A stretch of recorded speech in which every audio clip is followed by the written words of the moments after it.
눈치가 제법 빠르신 분들은 잘 아시겠습니다만은 지금 우리는 여호와께 돌아가자는 회복 운동을 통해서 말씀의 회복들, 예배의 회복들, 기도의 회복들, 교제의 회복에 대한 말씀들을 주제를 가지고 지금 전하고 있습니다. 그럼 오늘은 이제 우리가 영혼 구원의 회복에 대한 하나님의 말씀을 듣기 원합니다.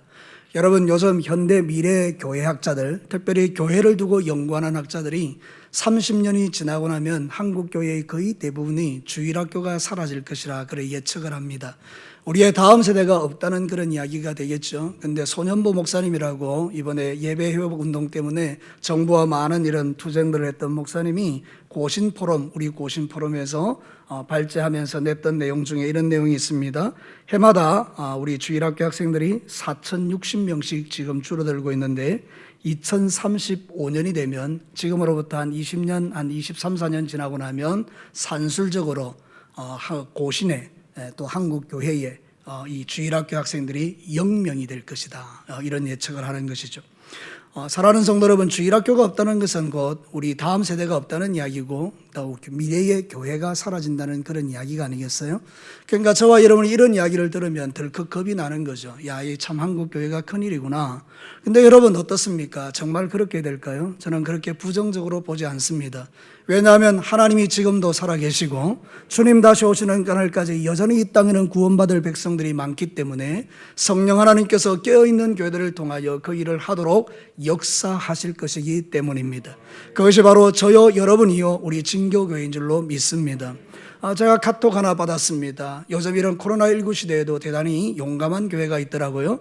총동원 전도주의를 했는데 1,050명이 이렇게 작정되었고요. 그날 총동원 주의를 하면서 90명이 결실을 했다는 것입니다.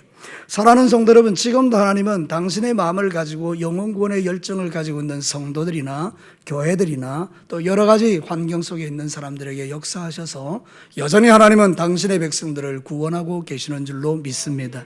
그러면 우리가 이 진교교회가 이런 하나님의 마음을 담아서 이 땅 가운데 하나님의 복음을 전가하며 우리가 주님 앞에 이 어려운 시대를 헤쳐나가야 되겠는데, 그렇게 하기 위해서 하나님이 우리에게 들려주는 첫 번째 메시지가 뭔가 하면 문턱을 낮추라는 것입니다. 사랑하는 성도 여러분, 어느덧 우리가 예수를 믿다 보니까 내가 대단히 괜찮은 사람인 것처럼 착각하는 지점에 이르게 돼요. 왜냐하면 우리는 구원받은 하나님의 자녀이다 보니까 내가 마치 의로워서 구원받은 것처럼 생각할 때가 있다는 것이죠. 그러다 보니까 내가 저 사람들과는 달라. 그게 바로 유대인들의 시각이었죠. 유대인들은 항상 그렇게 생각했거든요. 이방인들과 우리는 달라. 바리새인들은요, 저 다른 유대인들과 나는 달라. 그러면서 계속 차별을 하고 문턱을 높였던 것이죠. 한국교회도 어느 순간인가 우리가 문턱이 높아지면서 세상 사람들이 교회가 오기 쉬운 곳이 아니고 오기 참 어려운 곳으로 여겨지기 시작했다는 것입니다. 사랑하는 성도 여러분, 이제 저와 여러분들은 아버지의 마음을 가지고 지금 마지막 시대, 우리 예수님이 오실 날이 얼마 남지 않았는데 우리의 마음의 문턱들을 다 낮추어서 오늘 사도 바울이 나는 유대인에게는 유대인이 되고 헬라인에게는 헬라인이 되고 율법 없는 자에게는 율법 없는 자가 되고 율법 있는 자에게 율법 있는 자가 되고 약한 자에게는 약한 자가 되는 그 마음의 중심이 저의 마음이요 여러분의 마음이 되셔서 지금 이렇게 코로나19로 힘들고 어렵지만 우리 교회를 통해서 죽어가는 수많은 영혼들이 구원받는 행복이 우리 교회에 가득하고 우리 자신의 삶에도 가득하게 되는 역사가 일어나기를 주님의 이름으로 축복합니다.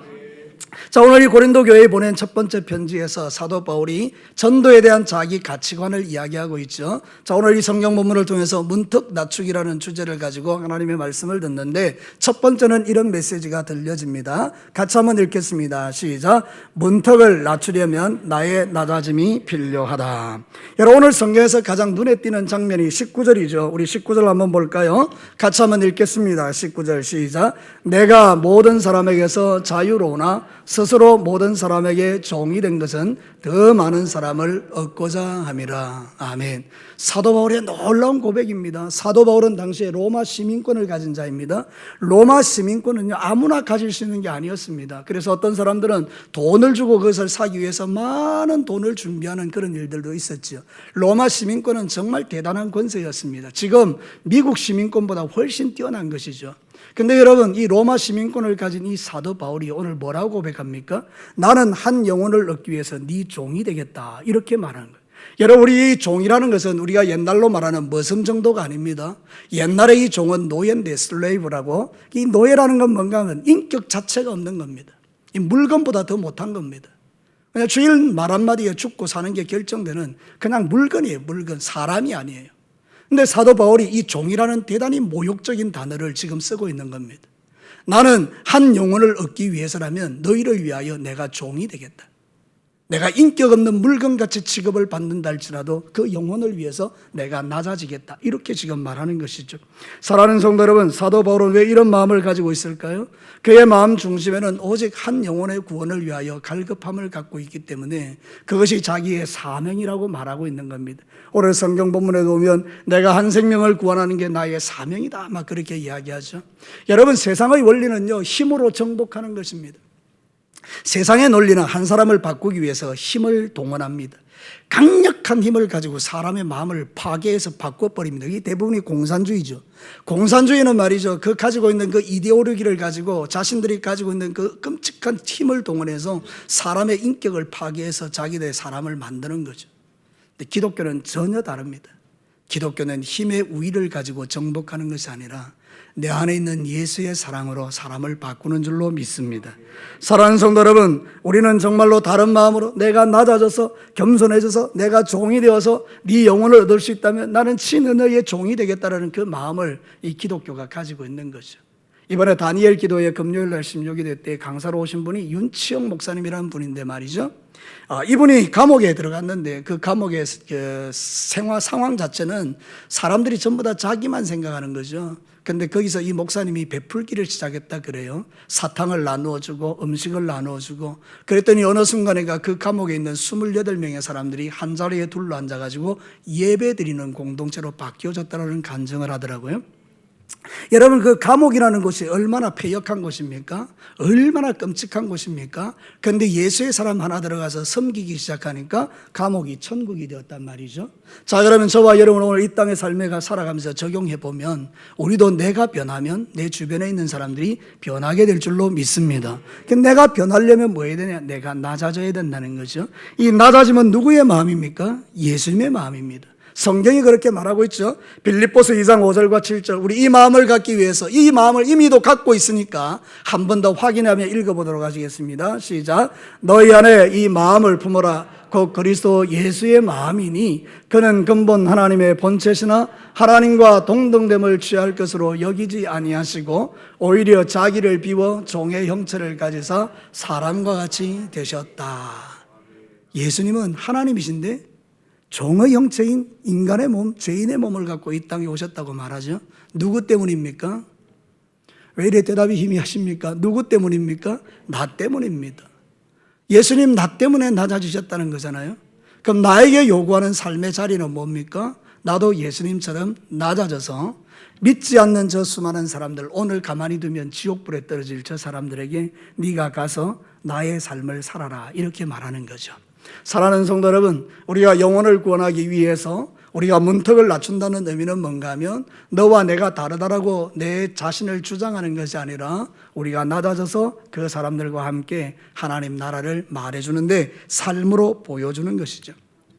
여러분, 복음이라는 것은 막 정복하고 막 복음이라는 것은 상대방을 그냥 막 누르는 이런 게 아니잖아요. 그게 가장 오해된 게 십자군 전쟁이에요. 여러분, 십자군 전쟁 때문에 폐해로 나타난 게 바로 이슬람입니다. 여러분, 유럽에서 이 기독교가 중세 교회가 세워졌을 때에 누군가가 저 이스라엘 땅을 정복하러 가자 그래서 십자군을 일으킨 다음에 십자가를 걸고 가면서 다 죽여버린 겁니다. 가면서.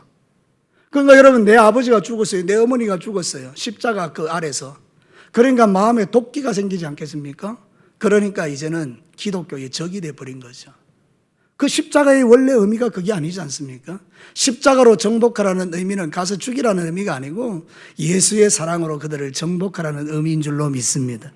그래서 오늘 이 진교 땅 가운데 우리 그리스도인들이 십자가 아래서 다 겸손해져서 이 땅을 섬기기 시작하면 이 땅의 수많은 영혼들이 하나님께로 돌아오는 이 놀라운 은혜를 저도 여러분도 누리게 될 줄로 믿습니다. 우리 예수님은 사람들을 불쌍히 여기신 분이잖아요. 그죠? 자, 성경 한번 볼까요? 마태복음 9장 36절부터 한번 읽어보겠습니다. 시작. 무리를 보시고 불쌍히 여기시니 이는 그들이 목자 없는 양과 같이 고생하여 기진함이라.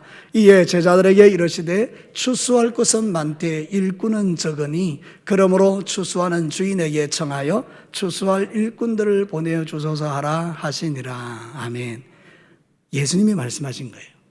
예수님이 무리를 보고 불쌍히 여겼다는 거예요. 그러면서 목자 없는 양같이 유리방황하는 그들을 위해서 추수하는 일꾼을 보내달라고 하나님께 기도해라. 이게 교회가 해야 될 일이란데요. 여러분, 이 9장 뒤에 10장에 보면 예수님이 제자를 부르십니다. 그러니까 이 말을 연결하면 뭔가 하면 추수할 일꾼을 부르라고 기도한 다음에 네가 바로 그 추수꾼이다, 이렇게 이야기하는 거예요. 저를 따라서 한번 할까요? 내가 추수꾼이다. 여러분, 오해하지 마십시오. 신천지가 추수꾼이라고 이야기하니까 우리가 그 용어 자체가 아주 나쁜 것처럼 생각하지만 이 이단들이 자꾸 좋은 용어를 가져가서 자기들 마음대로 쓰는 거예요. 원래 성경에 있는 거예요. 우리는 추수꾼이에요. 한 영혼 한 생명을 주님께 인도해서 천국 보내는 게 바로 추수꾼의 역할이고요. 신천지의 추수꾼은 한 영혼을 사냥해서 지옥 보내는 게 추수꾼이에요. 그러니까 여러분, 그 차원이 다른 거죠. 우리는 한 영혼을 구원해서 천국 보내는 천국 추수꾼인 줄로 믿습니다. 그러니까 사랑하는 성도 여러분, 주변에 있는 많은 사람들을 보십시오. 잘 먹고 떵떵거리고 잘 살 것 같지만 영적으로 바라보면 가장 불쌍한 사람 아닙니까? 여러분, 시편 기자가요, 우리와 똑같이 속상할 때가 있었어요. 예수 안 믿는 사람, 하나님 안 믿는 사람은 잘 사는 거예요. 자식도 잘 되는 거예요. 심지어는 죽을 때도 평안히 죽는 거예요. 그러니까 이 예수 믿는, 이 하나님 믿는 이 시편 기자가 속상한 거예요. 하나님 어떻게 이럴 수가 있습니까? 나 너무 속상해요. 나는 이렇게 지지리도 고생하고 힘든데 어떻게 해서 저 사람은 저렇게 잘 됩니까? 예수도 안 믿고 하나님도 안 믿는데. 그리고 성전에 가서 기도할 때 하나님이 깨달음을 주셨어요. 너는 장차 죽으면 나의 영원한 천국에 들어올 자가 아니냐. 라 그는 마치 풀이 베인과 같이 불살라 태워질 그런 존재에 불과하다. 사랑하는 성도 여러분, 우리가 불쌍한 게 아닙니다. 세상 사람이 불쌍합니다. 오늘 저 사람들은 죽으면 바로 지옥 들어갑니다. 여러분들은 죽으면 어디 들어갑니까? 못 들어갈 것 같습니까? 여러분은 오늘 죽으면 어디 들어가십니까? 천국 들어가죠, 당연히. 여러분, 천국에 있는 게 복됩니까? 지옥에 있는 게 복됩니까? 잠시 사는 세상이에요. 눈 깜빡할 새에 지나가는 세상이에요. 60년 세월이 언제 지났는지 훌쩍 지나가 버렸어요. 제가 오늘 거울을 보니까요, 거기 웬 노인이 하나 있더라고요. 좀 과장해서. 여러분, 저도 옛날에는 샤프했거든요. 잘생겼거든요. 피부가 팽팽했고요. 이마에 주름이 없었거든요. 근데 세월이 쑥 지나가니까 어느덧 60이 됐단 말이죠. 여러분 생각해봐요. 그 짧은 인생, 정말 찰나 같은 인생, 돌아보면 순식간에 지나가는 그 인생에 잘 먹고 잘 살다가 영원히 지옥 가서 영원히 고통받는 그 인생이 부러우십니까? 여러분, 우리는요 그런 게 아니에요. 오늘 비록 힘들고 어려운 세상 속에 살아가지만 내 안에 주님 주신 기쁨, 성령의 인도를 받는 기쁨, 내가 매일 기쁘게 주와 동행하는 이 기쁨을 누리면서 살다가 오늘 주님 부르시면 저 영원한 천국에 들어가 주와 더불어 할렐루야 찬송하며 영원한 행복을 누리는 이 복을 이미도 우리가 받은 줄로 믿습니다. 그러면 여러분은 어떻습니까? 여러분 주변에 있는 사람이 어떻게 보이십니까? 예수님처럼 그렇게 보이는 거예요. 불쌍히 보이는 거예요. 긍휼히 보이는 거예요. 유리하는 양떼 같은, 갈 바를 알지 못하는 양떼를 향하여 우리가 가서 그들에게 주의 복음을 전개해주는 이 일을 할 수 있는 거죠. 여러분이 예수님의 마음을 가지면 이렇게 마음이 낮아지는 거예요. 그래서 그들을 불쌍히 여기는 마음을 갖게 되는 거죠. 오늘도 누군가가 나를 불쌍히 여겼기 때문에 나 지옥 가다가 지금 예수 믿고 천국 가고 있는 것 아닙니까? 여러분 가운데에 모태신앙 손들어 보라 그러면 몇 명 안 될 거예요. 여러분의 거의 대부분은 중간에 예수 믿은 분이 훨씬 많습니다. 누군가가 여러분들에게 이 귀한 복음을 전해줘서 여러분이 예수 믿게 된 것인 줄로 믿습니다. 그럼 여러분이 해야 될 일은 무엇입니까? 마음을 낮추어서 저 사람들을 부러워하는 게 아니고 긍휼히 여기며 그 영혼을 위하여 눈물을 흘려 기도할 때 그 영혼이 주께로 돌아오는 이 놀라운 은혜를 우리가 누리게 될 줄로 믿습니다. 자, 두 번째입니다. 같이 한번 읽어볼까요? 시작. 문턱을 낮추려면 나의 목표가 달라야 한다. 자, 오늘 이 성경 본문 22절을 한번 보겠습니다. 22절이 어떤 면에서 보면 이 많은 이야기의 결론에 해당되는데요. 같이 한번 읽었습니다. 시작. 약한 자들에게는 내가 약한 자와 같이 된 것은 약한 자들을 얻고자 함이요 내가 여러 사람에게 여러 모습이 된 것은 아무쪼록 몇 사람이라도 구원하고자 함이니. 여러분, 오늘 이 말씀을 보면 중요한 전도에 대한 포인트가 있는데, 전도하면 다 구원받는 게 아닙니다. 사도 바울 같은 그 위대한 전도자도 유대인에게는 유대인 되고 헬라인에게는 헬라인 되고 이방인에게는 이방인 되고 막 이런 일을 했는데 몇 사람을 얻고자 합니다. 이렇게 말하죠. 그러니까 여러분, 이게 무슨 이야기입니까? 내가 전도한다고 다 되는 건 아니라는 거예요.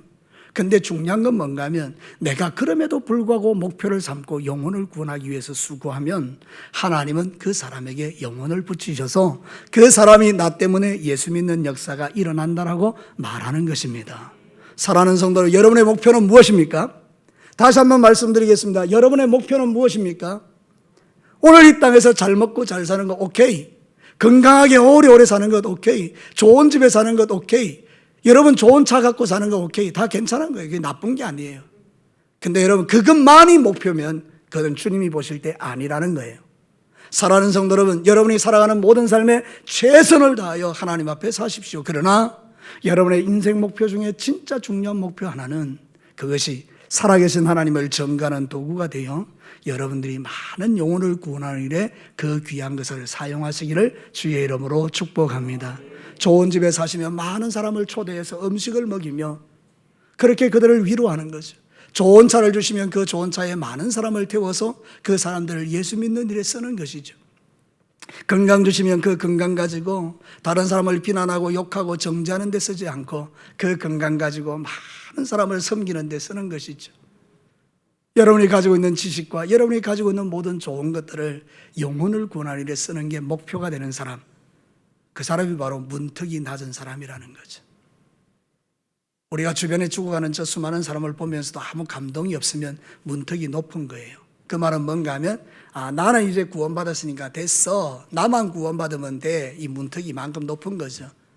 근데 가만히 문턱을 낮춰보니까 저 사람도 구원받아야 되겠어요. 그러니까 내 마음의 목표가 하나님, 저 사람 내가 꼭 구원하고 싶으니까 하나님, 저 사람을 어떻게 하면 구원받을 수 있겠습니까? 늘 기도하는 중에 하나님께서 주시는 감동을 가지고 음식도 갖다 드리고 또 전화도 해드리고 또 만나주기도 하고 이야기도 들어주고 뭐 이런 여러 가지 일들을 통해서 그가 가장 힘들고 어려울 때 친구가 되어줌으로써 여러분 그 영혼을 얻는 역사가 또한 일어나는 것입니다.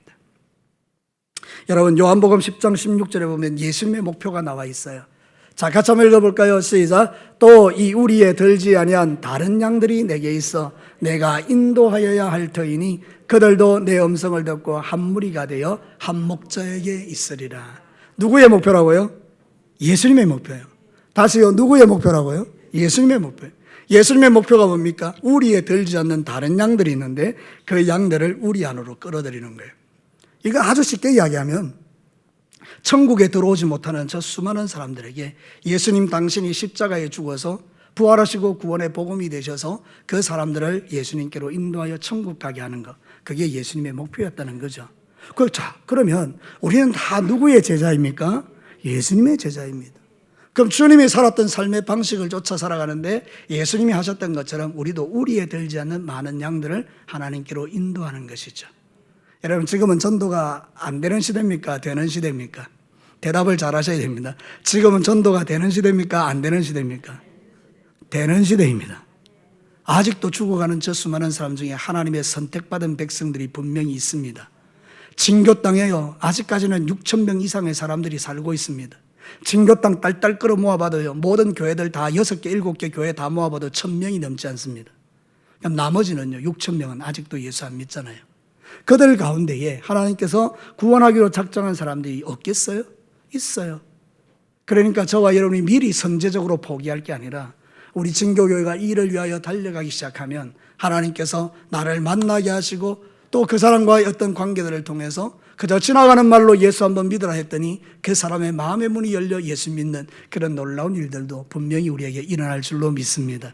그러니까 사랑하는 성도 여러분, 포기하지 마시고 문턱을 낮추어서 여러분의 인생의 목표가 세상에서 잘 먹고 잘 사는 것을 뛰어넘어서 한 생명을 구원하는 이 사도 바울의 목표가 저의 목표, 여러분의 목표가 되기를 주의 이름으로 축복합니다. 사랑하는 성도 여러분, 사도 바울은 가는 데마다 영혼 얻었죠. 감옥에 들어갔더니 오네시모라는 자가 있었어요. 오네시모는 주인의 돈을 훔쳐온 도둑놈이죠. 근데 여러분, 사도 바울을 만나서 막 교제하다 보니까 사도 바울 안에 있는 예수님을 그가 믿게 되게 됩니다. 그래서 사도 바울이 이런 고백을 하죠. 한번 볼까요? 빌레몬 1장 9절과 12절 같이 읽습니다. 시작. 도리어 사랑으로서 간구하노라. 나이가 많은 나 바울은 지금 또 예수 그리스도를 위하여 갇힌 자가 되어 갇힌 중에 낳은 아들 오네시모를 위하여 내게 간구하노라. 그가 전에는 내게 무익하였으나 이제는 나와 내게 유익함으로 내게 그를 돌려보내노니 그는 내 신복이라. 자, 여러분, 감옥에 지금 들어와 있어요. 근데 사도 바울은 죄가 있습니까, 없습니까? 없습니다. 너무 깨끗한 사람입니다. 죄가 없어요. 정죄받을 일이 없어요. 오네시모는 죄가 있습니까, 없습니까? 무슨 죄를 지었습니까? 도둑놈입니다. 그러면 여러분 같으면 딱 감옥에 들어갔을 때 어떤 마음이 들겠습니까? 딱 일단 자리부터 따로 앉습니다. 나는 이쪽에 앉고 너 오지 마 가까이. 난 니같이 못된 거 하고 난 친구할 생각 없어. 너 저리 가. 내가 혹시 니한테 내가 나쁜 영향 받을까 봐 두려워. 멀리 하는 거죠.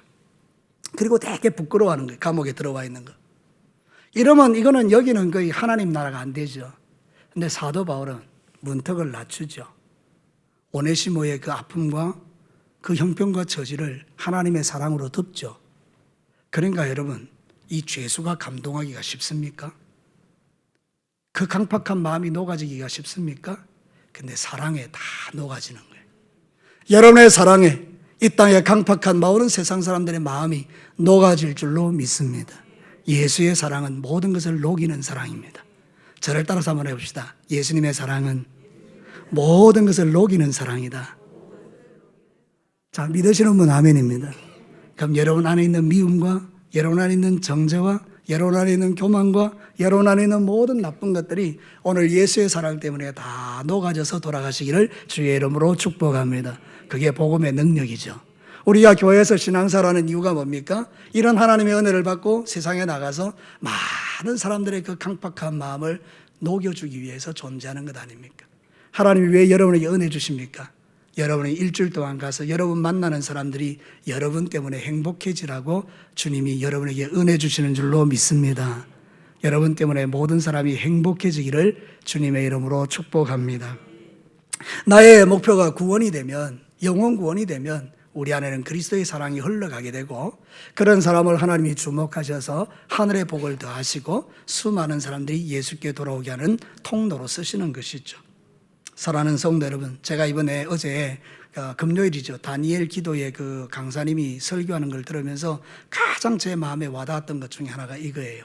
그분이 감옥에 있을 때에 영적으로 눈이 열렸는데 이분이 보니까 막 원수 마귀들이 막 가득한, 귀신들이 가득한 어둠의 곳이 그 감옥이죠. 그래서 자기가 예수님하고 기도했더니 이 귀신들이 떠나가더라는 거 맞죠? 예수 이름 부르는 곳에 뭐 귀신이 있겠어요? 떠나가는데 신기한 거는 갔다 또 오고 갔다가 또 오고 갔다 또 오더라는 거예요. 여러분, 근데 이분이 사랑을 베풀기 시작하니까 그곳에 그 어둠의 역사가 사라지더라는 거예요. 여러분, 예수 그리스도가 사랑이잖아요. 하나님이 사랑이시잖아요. 내 안에 예수님이 계신 것은 내 안에 누가 있다는 거죠? 하나님이 있다는 거고 예수님이 있다는 거고, 그 말은 뒤집어 말하면 사랑의 하나님이 내 속에 있으니까 사랑이 흘러가는 곳에 원수가 떠나가는 줄로 믿습니다. 자, 여러분, 일주일 동안 여러분이 살아가는 모든 삶의 현장에서 어둠의 영들이 떠나가고 여러분 안에 있는 그 예수의 사랑이 흘러가서 수많은 사람들이 여러분을 만나서 예수 믿고 구원받고 행복해지고 천국을 맛보는 이런 은혜가 저를 통해서 여러분을 통해서 계속 나타나게 되기를 주의 이름으로 축복합니다. 자, 마지막 세 번째 볼까요? 같이 한번 읽습니다. 시작. 문턱을 낮추려면 나의 기준이 달라져야 한다. 여러분, 가만히 생각해 보면 기준이라는 게 있어요.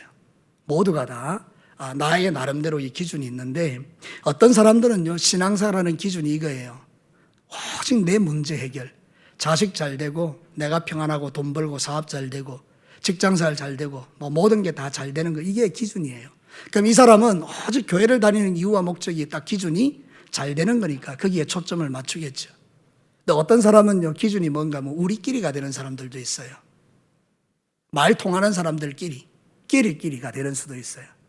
그래서 뭐 복잡하게 전도해, 괜히 그 사람들 와서 교회에 분란을 일으키기보다는 지금 우리 좋으니까 우리끼리 지내, 이러는 일들도 있을 수 있잖아요. 그죠? 기준이 다르면, 생각이 다르면 이런 일들이 일어나는 거죠. 그런데 여러분, 오늘 이 성경 본문이 우리에게 가르치는 진리는 그게 아니라는 것입니다. 우리의 기준이 달라져야 된다는 거죠. 여러분 23절을 한번 보겠습니다. 23절 우리 다 같이 한번 읽어볼까요? 시작. 내가 복음을 위하여 모든 것을 행하면 복음에 참여하고자 함이라. 이 사도 바울의 기준은 뭔가 하면 복음이었어요. 복음은 여러분 복음 교실 하신 분들은 알겠지만 예수님이에요. 이 사도 바울의 모든 삶의 기준은 한 분 예수님이었어요. 예수님 때문에 살고 예수님 때문에 죽고 예수님 때문에 참고 예수님 때문에 인내하고 예수님 때문에 모든 사람을 사랑하는 기준이 예수님이었어요. 그러니까 이 사람은 모든 사람을 대할 때 예수님처럼 대한 것이죠. 그러니까 여러분 이게 놀라운 역사가 일어나는 거죠. 여러분 예수님은요 모든 사람들의 친구가 되어주셨어요. 심지어는 그 당시에 제일 악질, 지금으로 말하면 정말 악질 중에 악질인 사람이 하나 있었는데 모든 동네 사람들이 다 피하는 악질이 하나 있었어요. 그 사람이 누군가 하면 삭개오잖아요. 삭개오가 예수님 보고 싶어서 뽕나무라고 말하는 돌 감람나무 위로 올라갔더니 주님이 그를 보고 삭개오야 내려오라. 그래서 그 집에 위했을 때 삭개오의 마음이 완전히 변해돼 버리죠. 예수님 만나니까 사람이 달라지죠.